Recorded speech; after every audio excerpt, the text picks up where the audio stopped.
La porte du paradis était fermée et l'enfer voulait pas de nous.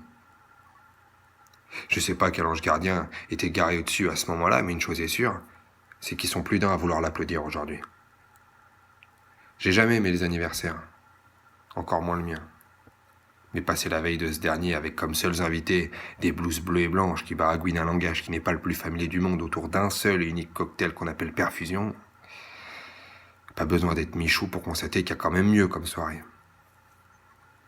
Bien qu'on ne puisse pas dire que c'est le terme qui me colle le plus à la peau depuis un certain nombre d'années, mais là, il faut admettre qu'on en a eu. De la chance. C'est pas donné à tout le monde de toucher le gros lot en ayant joué les mauvais numéros. Depuis quelque temps, il faut reconnaître que j'ai l'impression d'avancer dans la vie comme dans une partie de Scrabble avec une bourriche de W. Mais alors là, c'est comme si j'avais enfin gagné une partie. Je respire. Un peu. Sans l'aide de quoi que ce soit qui me promet un semblant de gaieté aussi artificiel que perfide. J'aimerais dire adieu à ces merdes. Leur dire que je ne sais pas si je vais leur manquer, mais à moi elles vont manquer. Follement. Éperdument. Douloureusement. Mais il faut qu'une page se tourne avant qu'on referme le bouquin, malgré moi, comme ça a failli se passer ce soir-là, si un médecin n'avait pas décidé d'improviser un chapitre en voyant l'intrigue. Certains disent adieu au music-hall, à moi il n'a encore jamais dit bonjour. Remarque, c'est sûrement une des raisons pour lesquelles j'avais pris l'habitude de saluer cette chose-là que je regardais pourtant de loin au début. Bien que l'altruisme ne soit pas ma qualité principale, il faut reconnaître qu'avec cette chose-là, je n'ai pas eu beaucoup de mal à faire connaissance. Si j'ai aimé sa compagnie, à coup sûr, comme beaucoup. On commence par y tremper ses lèvres comme sur une peau,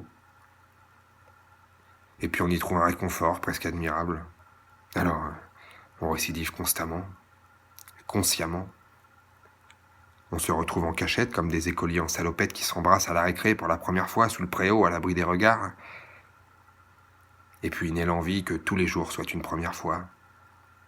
Et c'est humain, je crois. Hein. C'est comme ça que ça s'est passé. Et puis avec ce truc, on se croit plus fort que la solitude, que les souvenirs. C'est quand on sent son pote faire un bras de fer avec la vie qu'on n'a plus vraiment le même nez. Arrêter le vin à cause de 4 tonneaux. C'est quand même un comble, non? L'idéal aurait été de les faire dans une rangée de vignes, mais bon. On choisit pas où le ciel nous arrête. Mon pote, il a toujours eu le pied marin, alors pensez. Le chant des sirettes, c'est sûrement ce qui l'a sauvé. Ce qui nous a sauvés, parce qu'imaginez, si on enlève la roue latérale d'un sidecar, je suis pas certain que ce dernier ait envie de faire beaucoup de route ensuite. Alors j'ai troqué mon Sauvignon contre ce Perrier-Monde que j'ai auparavant tant haï, mais que tu me fais désormais tant aimer.